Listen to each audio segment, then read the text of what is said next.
Dios le bendiga, amado hermano, amado amigo, amado compañero de milicia, compañero del camino. Muy buenas tardes. Traemos otro tema más de la palabra del Señor. El día de ayer ya di un tema y quiero, hermano, dar otro tema más antes de comenzar una temática acerca de los libros apócrifos o los libros a los que la Iglesia Católica llama deuterocanónicos o como segunda ley.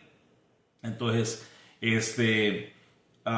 los libros parece que eran Tobías, Judith, Baruch, Sabiduría, Eclesiástico, Primera y Segunda de Macabeos. Son los libros que están agregados en la Biblia católica.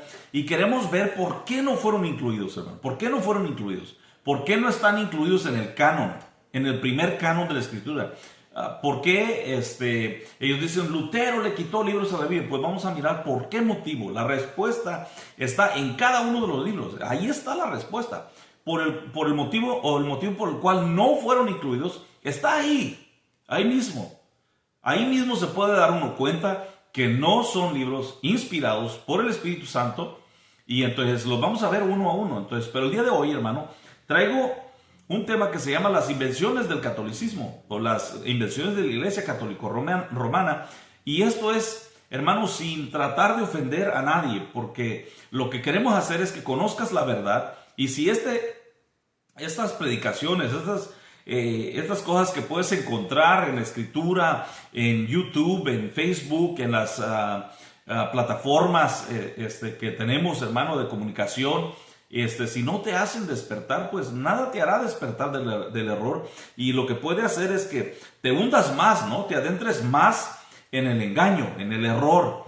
Entonces, quiero leer un versículo, dice: porque dejando el mandamiento de Dios, os aferráis a la tradición. ¿Qué hacían? Se aferraban. Entonces, ¿qué hace el catolicismo? Es lo que hace exactamente. Hace que las personas se aferren más a las tradiciones de los hombres, a cosas que no están escritas o que no son requeridas en la Biblia, como eso de rociar agua. Es algo innecesario, no está en la Biblia, hermano, está en la Biblia en el Antiguo Testamento.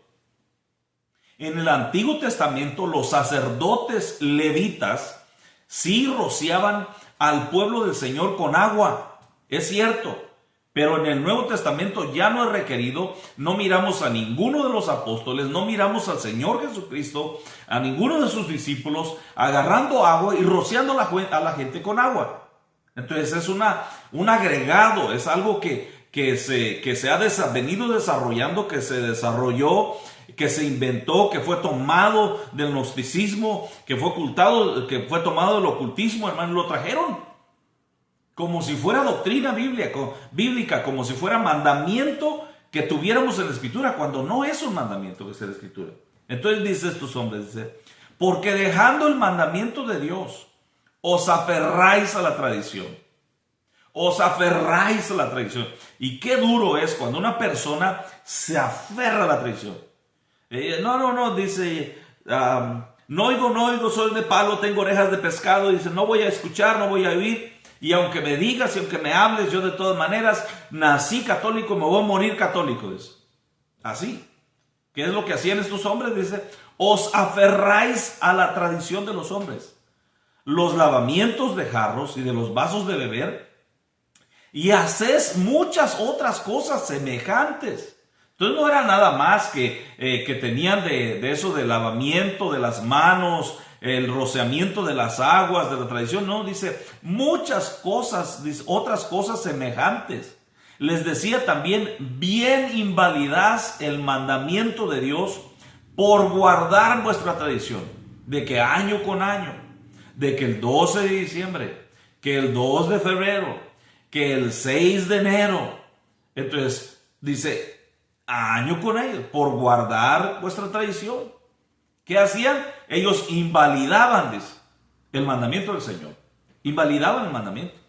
Entonces, si, hermano, la información que está allá afuera, que la puedes corroborar y que no te cierres, y que tuvieras el valor para que no te cierres a esa información y que la puedas mirar así con mente fría y poner en la balanza y decir, bueno, esto checa y esto no checa.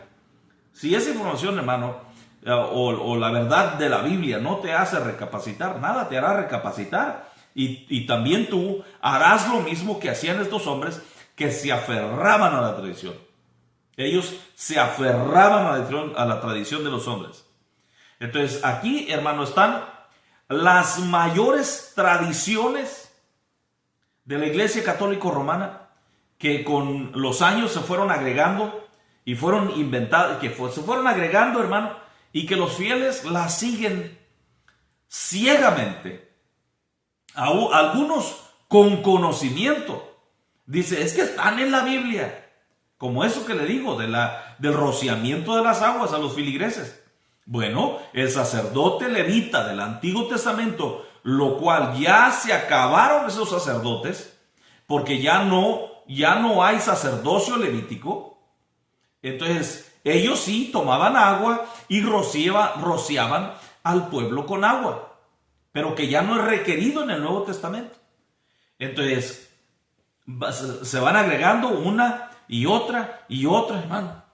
Como los sacerdotes, hermano, o lo que se les llama sacerdotes, se les llama curas, y que son como los presbúteros, los obispos, los episcopos que habla la Biblia. Ellos les llaman curas o les llaman sacerdotes. Pero hermano, todo verdadero cristiano, según la Biblia, todo verdadero cristiano es llamado a ser sacerdote. No solamente los curas del catolicismo, no solamente a una persona que va y hermano, que va al colegio, que va al instituto, o que va le dan alguna cátedra y toma 10 años de estudio para hacerse sacerdote. No, Dios hace sacerdotes a todos los creyentes, según su palabra. Todos son sacerdotes, todos los verdaderos cristianos. Mire, en 1 Pedro 2:9 está ese versículo. 1 Pedro, y así, igualito que hace, hermano, igualito que hace el cura Toro, el cura Luis Toro, yo también voy a tomar la Biblia católica, para que vea que, pues sí, casi dice lo mismo, ¿no? La nueva Biblia latinoamericana, y voy a ver a 1 Pedro, hermano. Entonces, y en 1 Pedro 2:9 está este versículo que dice así. 1 Pedro 2:9.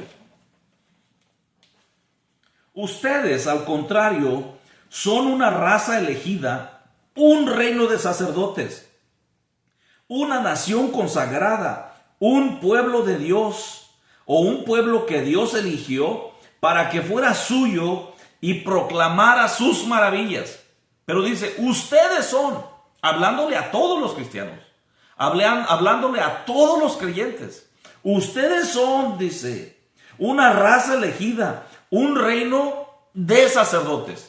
No nada más aquellos que fueron a la escuela y tomaron cursos de teología. No, dice, ustedes, hablándole a la iglesia. La iglesia, ustedes son un reino de sacerdotes.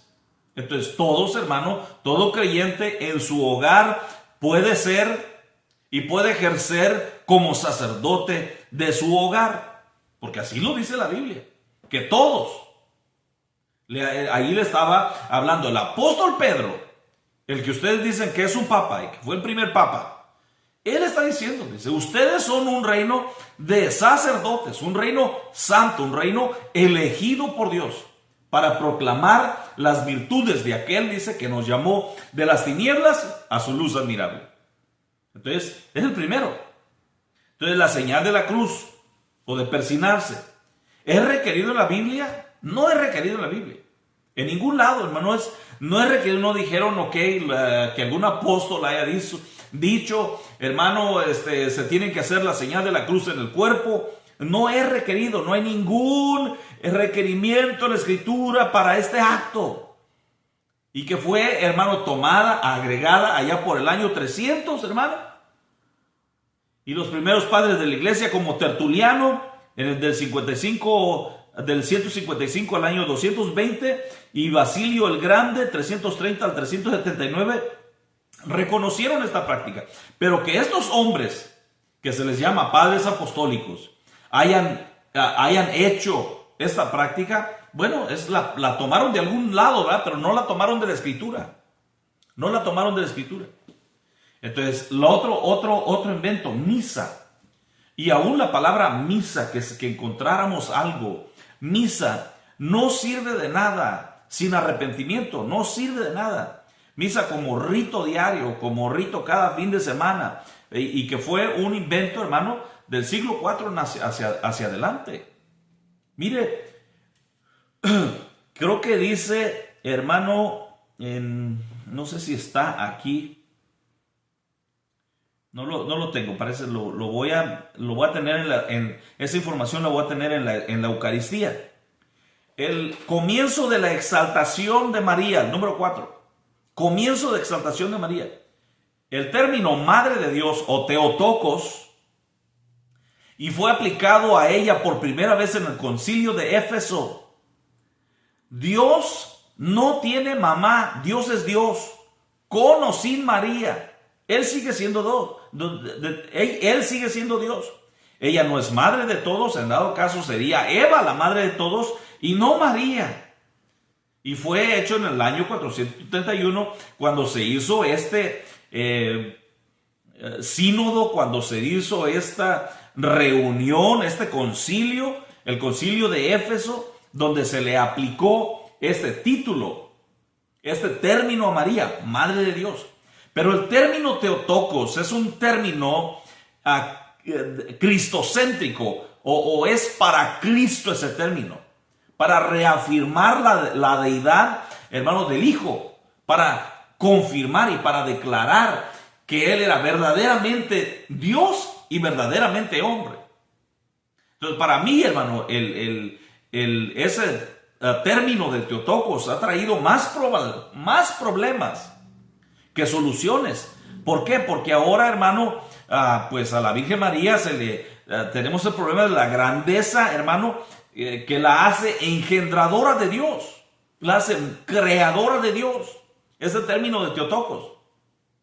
Entonces, en Estados Unidos, hermanos, existen mujeres o madres sustitutas, las que se llama surrogate mothers, en la que la mujer emplea o renta su vientre o matriz para dar hijos a quien no puede tener hijos.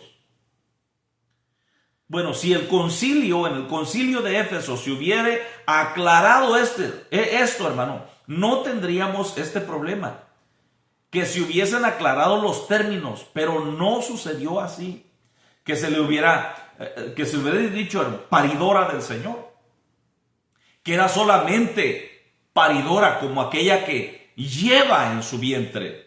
Pero no se aclararon estos términos y terminó, hermano, dándosele el término Theotokos a María, que la hace, en el pensamiento de los hombres dice Madre de Dios, que la hace como Madre de Dios, que la hace como creadora del Señor y no solamente paridora del Señor.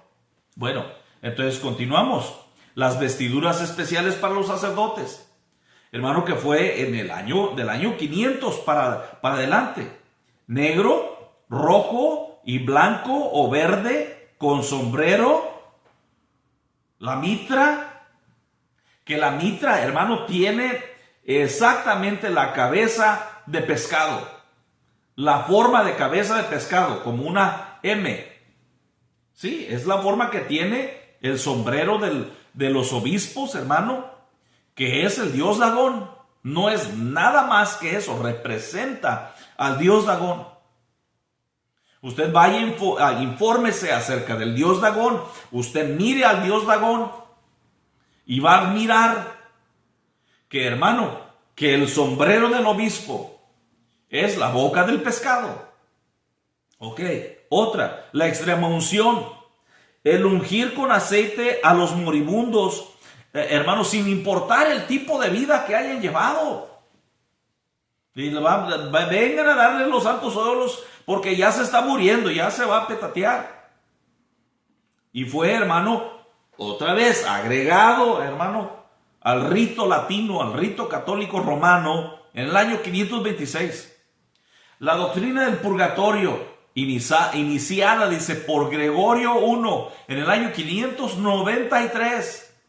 Quiere decir que, hermano, que antes de eso no había en la historia de la iglesia esta doctrina, este dogma del purgatorio. No estaba. Y siempre se dan los mismos versículos, hermano, que dan Mateo capítulo 5 del versículo 20 en adelante, y que se da Primera de Corintios del capítulo 3 del versículo 10 en adelante. Siempre los mismos versículos. Dice, ahí está. Y el católico, hermano, se cierra porque es lo que le han dicho toda su vida. Toda su vida. Entonces no se pone a realmente escudriñar y a ver, hermano, las palabras, a digerirlas, a diseminarlas, hermano, y a tratar de entender. Solamente dicen ahí está el purgatorio, y él tiene que creer que en esos versículos la Biblia habla del purgatorio, cuando la Biblia no habla del purgatorio en los versículos. Oiga lo que dice, hermano, en Mateos capítulo 5, versículo 22 en adelante, o 23 en adelante, según el catolicismo. Dice, por tanto, si traes tu ofrenda al altar y ahí te acuerdas de que tu hermano tiene algo contra ti, deja ahí tu ofrenda delante del altar. Estamos hablando de dos personas vivas. No estamos hablando de muertos. Entonces aquí el versículo, según el contexto, los versículos no se deben de sacar del contexto, no se deben sacar de lo que está hablando y sacar un versículo fuera de contexto. Hasta el catolicismo dice, según las enseñanzas del catolicismo, que sacar un libro fuera de contexto es un pretexto. Hasta ellos lo dicen. Pero aquí ellos sacan ese versículo fuera de contexto. Escuchen, porque voy a continuar. Dice, deja ahí tu ofrenda delante del altar y anda, reconcíliate primero con tu hermano, y entonces ven y presenta tu ofrenda. Estamos hablando de dos personas vivas, del que está orando y que se acuerda, y del hermano ofendido. Dice, ponte de acuerdo, el versículo 25 dice, ponte de acuerdo con tu adversario pronto, entre tanto que estás con él en el camino. No sea que dice, que el adversario te entregue al juez y el juez al alguacil y seas echado en la cárcel, una cárcel literal, por causa de deudas pendientes, de deudas no pagadas. De cierto te digo que no saldrás de ahí hasta que pagues el último cuadrante. Ahí está, ahí está el purgatorio. Y no está ningún purgatorio. No está ni la palabra purgatorio, no está ni el concepto del purgatorio, porque ellos luego dicen, bueno, tampoco la palabra Biblia tampoco está en la Biblia, pero hermano, la Biblia fue sacada de biblios, de los libros compilados. Entonces sí está, el concepto sí está ahí. Dice, tampoco la palabra Trinidad está en la Biblia, pero el concepto de la Trinidad sí está en la Biblia, lo podemos sacar de ahí se puede extraer. Pero el purgatorio no se puede extraer de aquí, porque son dos personas que están viviendo, uno lleva su ofrenda y allá se acuerda que hay otro que tiene algo en contra de él, le recomiendan dejar ahí su ofrenda, ir y reconciliarse con el ofendido. No habla de algún muerto que se vaya a algún lugar, que se vaya al limbo y que allá va a pagar y que allá lo van a quemar con fuego. No, que allá lo van a purificar con fuego, porque según la doctrina católica romana, hermanos, es que el purgatorio es un lugar de fuego donde lo van a purificar. Y aquí, en este versículo que usan, no está ni el concepto, no está ni la palabra, no hay nada referente al purgatorio. Se le está recomendando a aquel que lleva la ofrenda que deje ella su ofrenda y que se vaya y que se reconcilie con su hermano. Que no sea que su hermano lo vaya a acusar con algún juez y que lo echen a la cárcel hasta que pague. Es lo que dice ahí. El otro versículo que usan es 1 Corintios 3, 10 al 15. 1 Corintios 3, 10 al 15. Y otra vez, voy a ver si la Biblia católica, hermano, dice pues lo que ellos dicen que dice. Bueno, a lo mejor está aquí el versículo y yo no lo estoy entendiendo, o nosotros no lo tradujeron bien y la Biblia católica sí ha de estar claro en ella. Yo quiero leer, hermano, yo quiero leer. No me da miedo leerla. Ok, vamos a mirar. Versículo 10 dice: yo, como buen arquitecto, puse las bases según la capacidad de Dios me ha concedido. Otro después ha de levantar la casa. Que cada uno, sin embargo, se fije cómo construye encima. Pues la base nadie la puede cambiar. Ya está puesta y es Cristo Jesús. Es el fundamento. Es el fundamento sobre el cual es edificada la iglesia. Es el fundamento que confesó el apóstol Pedro cuando le dijo: ¿y ustedes quién dicen que yo soy? Y entonces la confesión de Pedro dice: tú eres el Cristo, el Hijo del Dios viviente. Y entonces ya le contesta el Señor, dice: sobre esta verdad que has confesado. No le dijo: sobre ti edificaré mi iglesia. No le dijo: sobre ti. No lo puede sacar usted de los versos de la Escritura. Sino que le dijo que sobre eso que había confesado, dice, edificaría su iglesia. ¿Qué dice este versículo? Dice, la base o el fundamento, dice, es Cristo Jesús. Pues si uno construye con oro sobre este fundamento, otro con plata, otro con piedras preciosas, otro con madera, caña o paja, la obra de cada uno vendrá a descubrirse. El día del juicio la dará a conocer, porque en el fuego todo se descubrirá. El fuego probará la obra de cada cual y dirá lo que vale. Si uno participó de la construcción y su obra resiste el fuego, será premiado. Si su obra se convierte en cenizas, sufrirá el daño, aunque él mismo se salve como quien pasa por el fuego. Pero ¿qué es lo que va a ser quemado? No dice que la persona, dice que la obra de cada uno. Ahí dice el versículo, la Biblia católica. Hey, cura Luis Toro, tu Biblia dice, la obra de cada uno será probada. Dios la va a probar. Si edificaste bien sobre el fundamento que es Cristo Jesús, y no es Pedro, es Cristo Jesús el fundamento, dice aquí, tu Biblia, dice, la obra de cada uno vendrá a descubrirse. Son las obras, dice. No es el cristiano, no es el creyente, es la obra de cada uno, dice. Si edificaste con oro, con plata y con piedras preciosas, tendrás recompensa. Si edificaste con madera, con heno, con paja, con hojarasca, entonces se quemará tu obra, se va a descubrir. Si edificaste con pensamientos, con psicología, con pensamientos de hombres, con parapsicología, con todo eso, con metafísica. Si edificaste con eso, dice que tu obra va a ser probada por el fuego. No dice que tú vas a ser probado por el fuego. No. Dice, si su obra se convierte en cenizas. ¿Qué se convierte en cenizas? ¿El cristiano? No. Entonces, este versículo, en vez de ayudarlos, los pacatea. Este versículo no los puede ayudar para establecer la doctrina del purgatorio, porque no habla de purgatorio. Está hablando de las obras de cada uno, de cada persona. Si edificó con piedras preciosas, con oro, con presencia de Dios, las piedras preciosas son las verdades de Dios. Si edificó con plata, la plata es salvación. Si edificó con eso, recibirá recompensa de parte de Dios.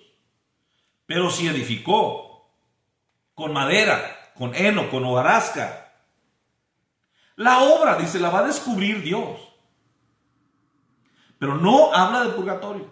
Entonces, bueno, esto es otra de las doctrinas de los inventos, hermano, del catolicismo, que ha ido agregándose, y que ahora, hermano, tienen que realmente memorizar tantas cosas y hacer tantas cosas, mantener en su mente, hermano, cosas que no están en la Escritura, para que ellos ejerzan su fe.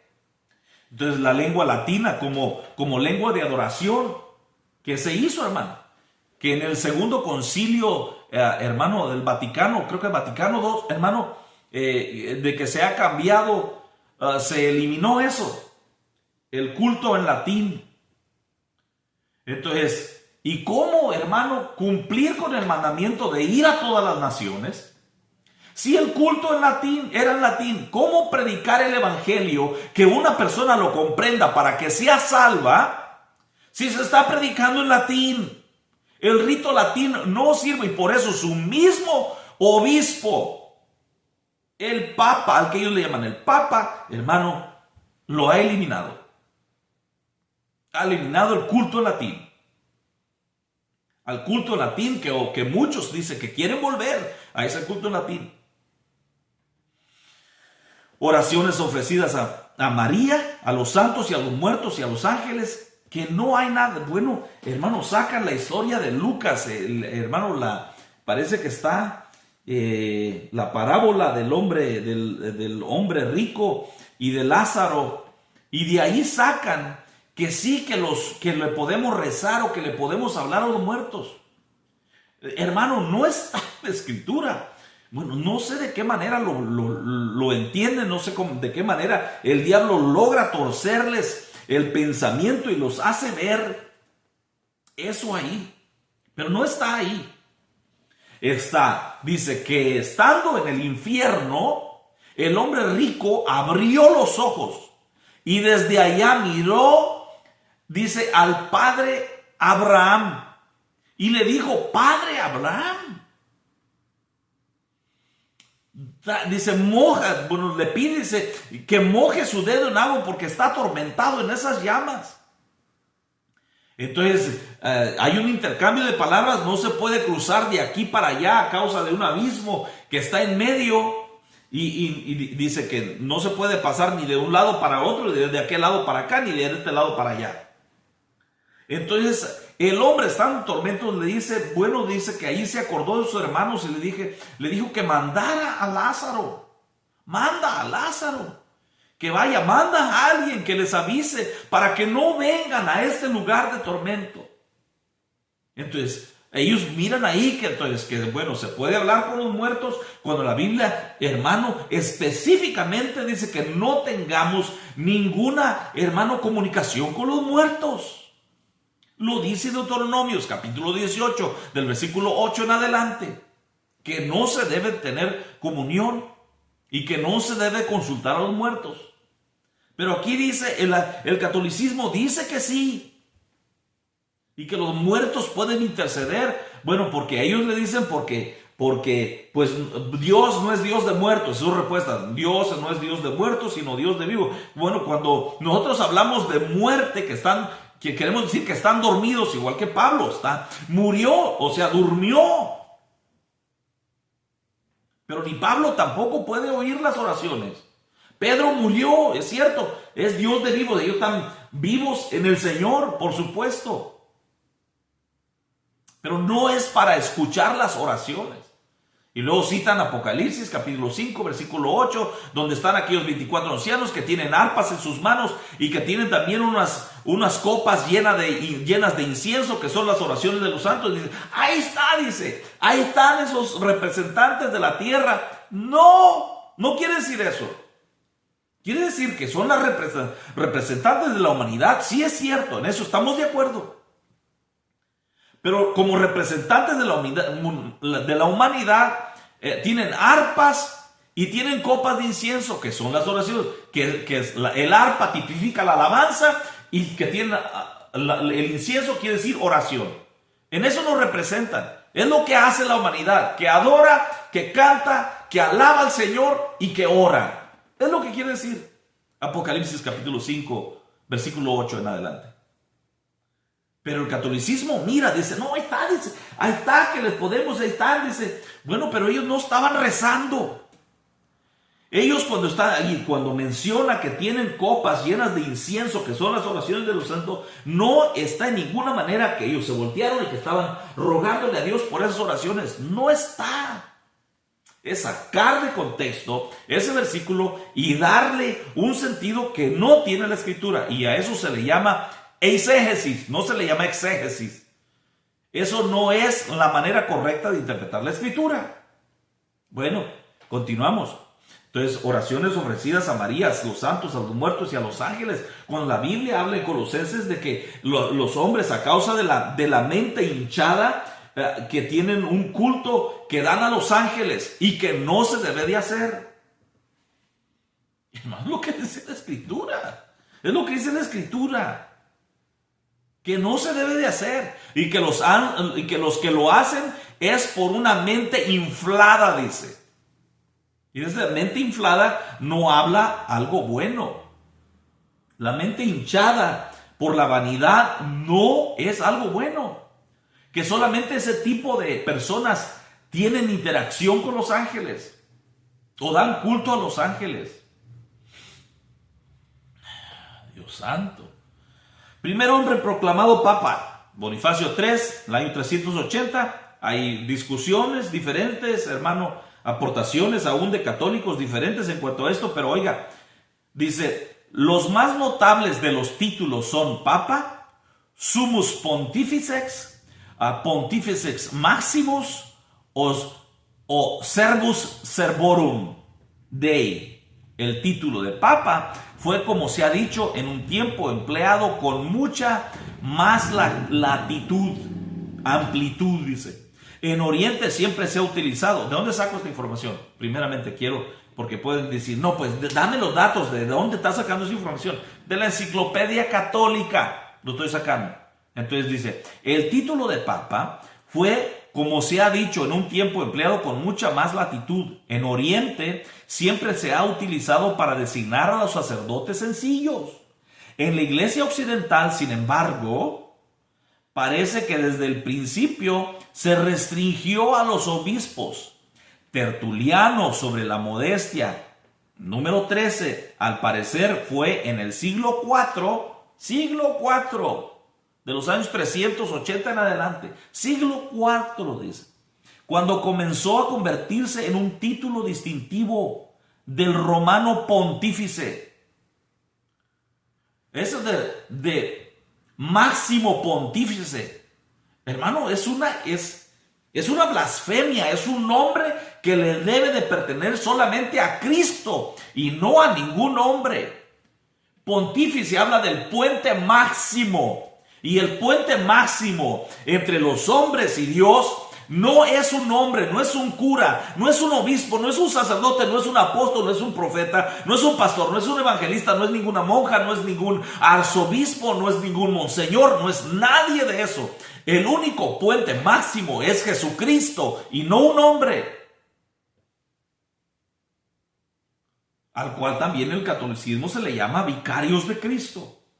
O alter Christos les llaman a los sacerdotes. Alter Christos quiere decir otro Cristo. Quiere decir en vez de Cristo. Le están diciendo en su cara, hermano, que es otro Cristo. Y la Biblia nos habla bien claro de lo que es, hermano, que usted vaya detrás de otro Cristo. Imagínese, hermano. Entonces, el Papa Ciricio, en el 398, dice, parece usarlo así. En una carta a Enodius de Pavia, a 473, dice, lo emplea aún más claramente en este sentido en una carta al Papa Símaco. Sin embargo, todavía en el siglo VII, en Gal, tienen unos números ahí que no entiendo yo, 640, no sé si es alguna página de algún libro, se dirige, dice, a Desiderio en Cahors como paparis. Gregorio VII finalmente prescribió que debía limitarse a los sucesores de Pedro en el año 1073 al 85. La fuente es Enciclopedia Católica en el párrafo o en el capítulo de los papas. De ahí se saca esta información. Entonces que hermano, que los hombres no usaron esto, no eran llamados a Pedro, nunca se le llamó papa. Entonces hermano, y que la enciclopedia católica lo atestigua aquí. La otra, besar los pies del papa o la mano del papa. De hecho, hermano, se ha mirado el papa actual como han intentado besarle la mano y él se ha enojado y ha sacudido su mano, que no se la besen. Pedro nunca, hermano, el apóstol Pedro nunca hubiera permitido, nunca permitió que los hombres lo levantaran, ni que le besaran la mano, ni él besó la tierra, ni él anduvo en una carreta blindada, ni un caballo blindado, ni un burro blindado. No se ve en la escritura, no se ve. Ni vivió en un palacio, ni tenía sirvientes, ni tenía oro, ni tenía plata. De hecho, hermano, ellos lo que menos tenían, ni traía un bordón en la mano con un Cristo crucificado. No había eso. Cuando trataron de exaltar lo que, hermano, que Cornelio se hinca delante de él, no lo levanta, le dice, levántate. Yo soy un consciente, yo no soy digno de que tú te hinques delante de mí. Pero ahora, hermano, que los hombres le besen la mano al Papa o se inclinen ante el Papa y que el Papa se incline ante los hombres y besando la tierra es algo muy normal, pero que no está en la Biblia. Lo que yo estoy tratando de decir es que estas cosas no están en la Biblia, no están. Ahora que tenemos también la veneración de San José, que esto fue agregado en el año 890. El ayuno los viernes y durante la cuaresma en el año 989. Pero el ayuno sin dejar la maldad, sin dejar la hipocresía, sin dejar la murmuración, sin dejar el odio, no sirve de nada. Nosotros, hermanos, no te estamos diciendo esto, ni estamos predicando porque odiamos, te estamos diciendo porque la información está ahí la información. Y tú no la quieres ver, pero está ahí la información. El no comer carne en cuaresma. Hermano, los vegetarianos, a los que ahora les llaman veganos, los veganos, hermano, te lo demuestran cómo se hace de no comer y no comen carne todo el año. Pero no quiere decir que están bien delante de Dios. No quiere decir eso. Mejor cómete tus carnitas y tus chicharrones, hermano, y que estés bien delante de Dios. Porque el reino de los cielos no es comida ni bebida, sino gozo en el Espíritu Santo. Gloria a Dios. Entonces cómete tus chicharrones tranquilo, tus carnitas tranquila. La misa desarrollada gradualmente como sacrificio y la asistencia se hizo obligatoria del año 1000 adelante. Solamente el hombre va a misa, hermano, y a causa de que no hay una exposición de la palabra, porque la exposición de las escrituras ilumina, dice la Biblia, en el Salmo 19, que la exposición de tus palabras alumbra, lámpara es a mis pies tu palabra, y lumbrera mi camino. La exposición de las palabras ilumina el caminar de los hombres, y los hombres se dan cuenta que van caminando mal y se arrepienten y se vuelven. Pero hermano, yendo a misa es, hermano, es ir a misa y salir a cometer los mismos pecados de antes. Yo sé que tal vez no le gusta lo que le digo, pero hermano, así es.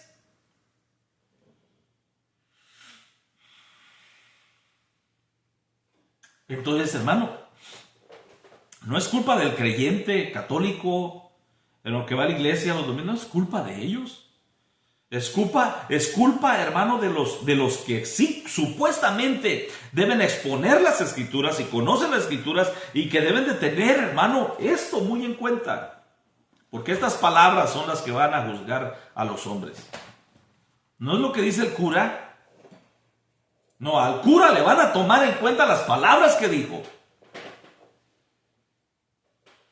Y a los sacerdotes y a los pastores también. Ok. El celibato sacerdotal mandatorio. Hermano, no, dices que esto no se da en el cristianismo no tienen hombres célibes. No, ha de haber muchos hombres célibes que decidieron no casarse, como el apóstol Pablo, que decidió no volverse a casar, que se quedó viudo, y que hombres, hermano, que después de que están viviendo con su esposa, se quedan viudos para honrar a la esposa, la memoria de la esposa, y que no se vuelven a casar, y que le sirven a Dios como hombres solteros, que debe haber muchos hombres. No es que no se dé, es que no todos tienen el don de continencia, y le aseguro que de todos los sacerdotes, mejor fuera que se habrían de casar, porque la Biblia dice que sean maridos de una sola mujer, y que son hombres irreprensibles, y que mejor fuera casarse y no estarse quemando, y no estar, hermano, jugando, como el pueblo que se levantó a jugar. Usted me entiende cuando digo eso. Y no volverse homosexual, y no volverse un pedófilo o un pederasta. Hermano, que es mejor que se casaran. Obedecer a la Escritura. Y dice, oh no, nosotros obedecemos a la Escritura. No es obedecer a la Escritura, porque la Biblia, hermano, en los requisitos para los presbúteros, para los ancianos, para los pastores, es que deberían de ser hombres irreprensibles, maridos de una sola mujer, que tuvieran en sujeción bien, hermano, con toda honestidad a sus hijos, y que gobernaran bien su casa. Pero ¿qué puede decir y qué puede hacer un sacerdote cuando no tiene esposa, no tiene hijos, no tiene casa que gobernar? ¿Cómo cuidará, dice, de la iglesia del Señor? Eso dice Timoteo. Mejor fuera que se casara y no que tuvieran hijos a escondidas. Pero a causa de que la iglesia tuvo miedo, tuvo temor de que los sacerdotes fueran a clamar y a demandar beneficios para los hijos, también para la familia, decidieron que no tuvieran familia, y lo hicieron un mandamiento para todos aquellos que quieren oficiar como sacerdotes, que sean célibes. Cuando la Biblia no lo dice, y es lo que venimos diciendo, que fueron cosas agregadas a la Escritura, hermano. Fueron cosas agregadas a la Escritura, mandamientos, tradiciones agregadas. El rosario, adoptado de los paganos en Pedro el Ermitaño en el año 1090. ¿Sí está? El rosario. Ahora el sacerdote, el cura Luis Toro, dice, oh sí, dice, mira, ahí está, que el Señor Jesucristo fue y repitió. Sí, repitió la oración, porque cuando hay angustia, cuando uno quiere una respuesta, uno, hermano, va y vuelve a pedir lo mismo, pero no está uno rezando el rosario. Porque aquí la pregunta es, ¿dónde está el rosario en la Biblia? Y el rosario no está en la Biblia. Están, hermano, las oraciones de los hombres que vinieron y volvieron a orar, como el Señor Jesucristo, que fue a orar 3 veces y oró, Señor, si es posible, pasa de mí esta copa. Porque eso es lo que pone como ejemplo. Ahí está, el Señor Jesucristo fue a orar hasta la 3.ª vez, y cuando regresa los halla durmiendo. Dice, ya ves que estaba orando la misma, estaba repitiendo. Sí, estaba repitiendo la oración en angustia, y que sus gotas de sudor se convirtieron como de sangre, pero no estaba rezando el rosario, señor cura. No estaba rezando el rosario. El rosario es cosa inventada de los hombres, de ustedes. Ok. La venta de velas o indulgencias, la bendición de indulgencia, el rociamiento, el bendecirla, el agua bendita, el vender agua bendita, para que sea rociada el negocio, sin importar el negocio, nada más para que según bendecir el negocio. Hermano, todo esto es ganancia, por supuesto. Los 7 sacramentos definidos por Pedro Lombardo en el año 1200, que es el bautismo, la Eucaristía, la confirmación, la penitencia y reconciliación, unción de los enfermos, orden sagrado o el sacerdocio por imposición de manos y el matrimonio. 7 sacramentos. Nosotros creemos que hay solamente 2 mandamientos. Sacramentos viene de mandamientos sagrados, sacramentos, sacra, de sagrados, mentos, de mandamientos. Entonces, o ritos, rituales sagrados. Nosotros creemos que solamente hay dos, que es el bautismo y la Santa Cena, a lo que ustedes le llaman Eucaristía. La Santa Cena, el partimiento del pan y del vino. Con ustedes no hay ningún partimiento de pan. Le dan una hostita en la boca como si usted fuera inútil, se la ponen en la boca, igual que le dieron el pan mojado a Judas, se lo dieron en la boca. Y usted no lo quiere mirar, pero ahí está en la escritura. A Judas, el traicionero, le dieron el pan en la boca. Usted va ahí en la fila, se pone en la fila y le dan el pan en la boca como si usted fuera inútil. Usted no es inútil. Usted es un hombre que piensa, una mujer que piensa, un hombre que sabe razonar y que puede decir, no, ¿sabes qué? Dámele una mano. El Señor rompió el pan después de haber dado gracias. Tomó el pan, le dijo, tomad, comed, esto es mi cuerpo, que por vosotros es partido, haced esto en memoria de mí.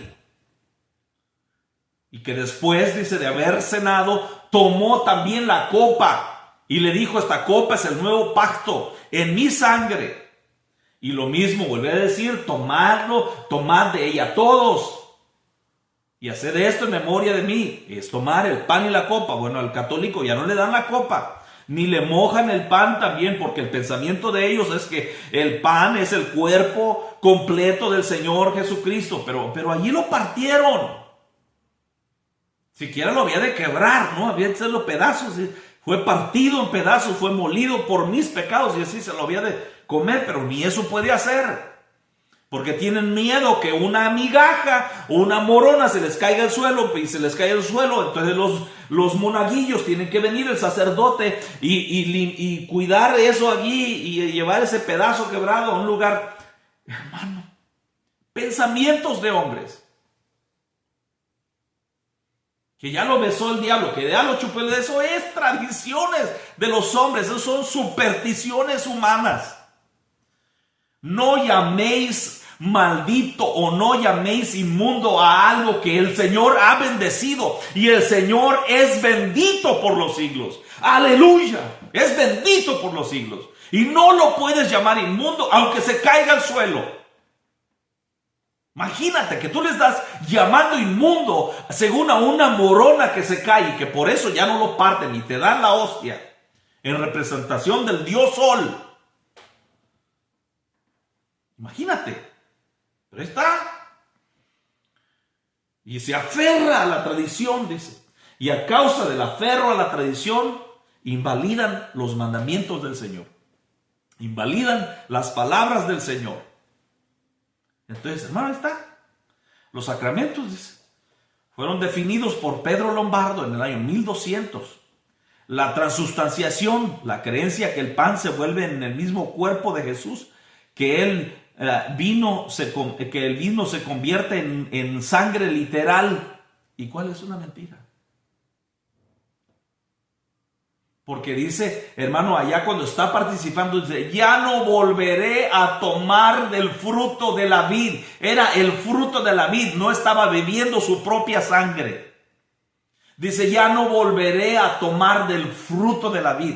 Estaba diciendo, no había una conversión del vino en sangre, ni el pan que estaban comiendo, las tortas de ácimo, los panes sin levadura. No hubo una conversión ahí del pan a la carne del Señor.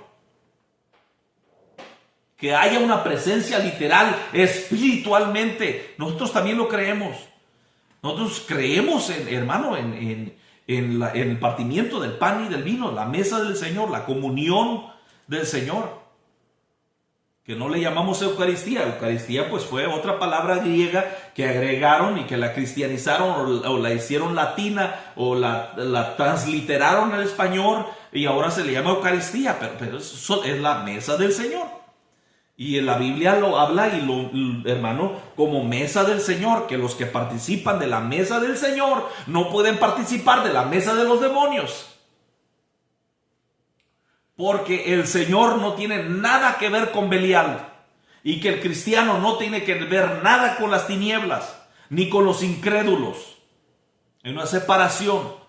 Y que el que participa del pan de la mesa del Señor no puede participar de la mesa de los demonios.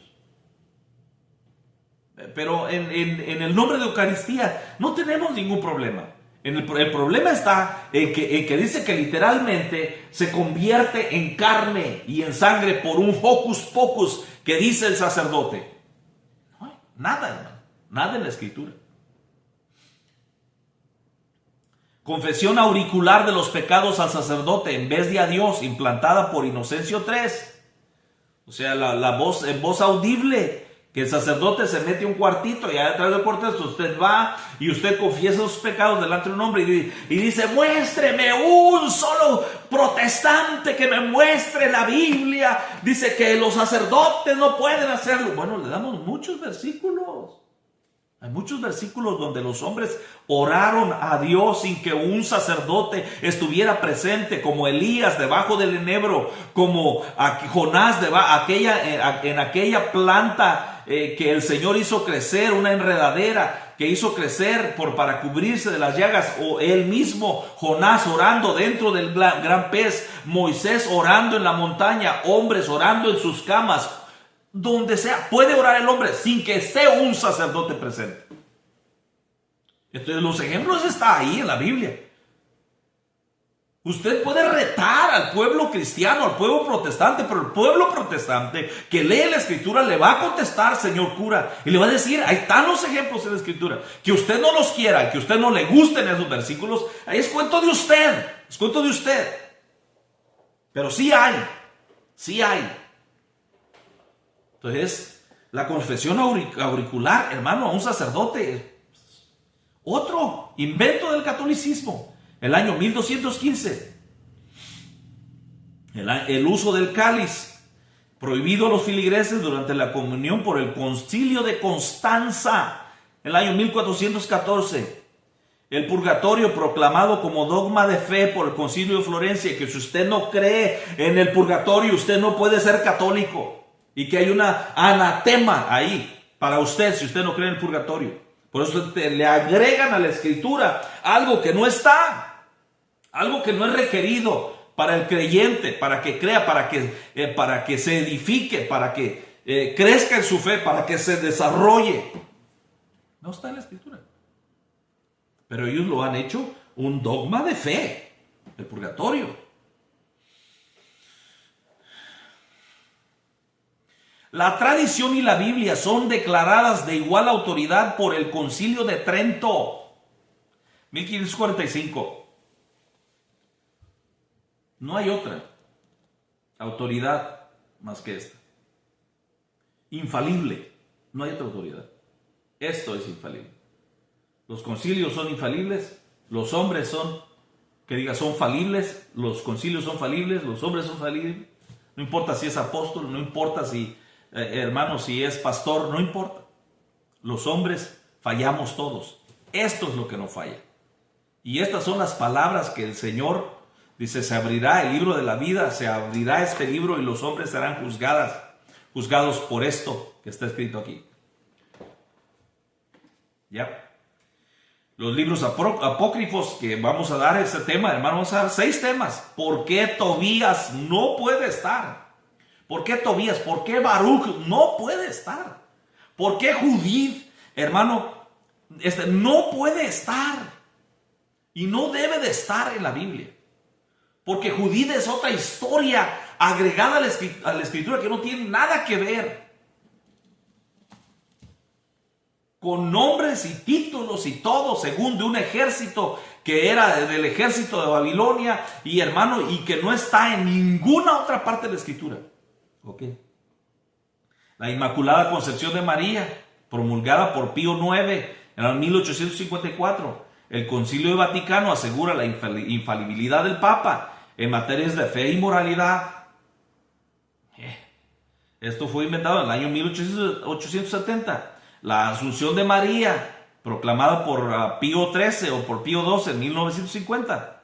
Que María ascendió a los cielos corporalmente como Jesucristo.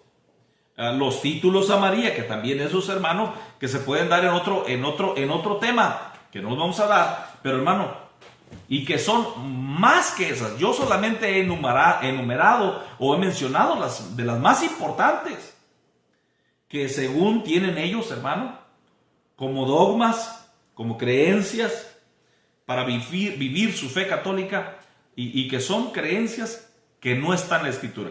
Eso es lo que venimos diciendo. No están en la Escritura, por lo tanto son innecesarias para practicar la fe. Dios me le bendiga. Déjeme algún comentario, aunque sea contrario, no hay problema. Dios me le bendiga. Nos vemos al próximo tema. Amén.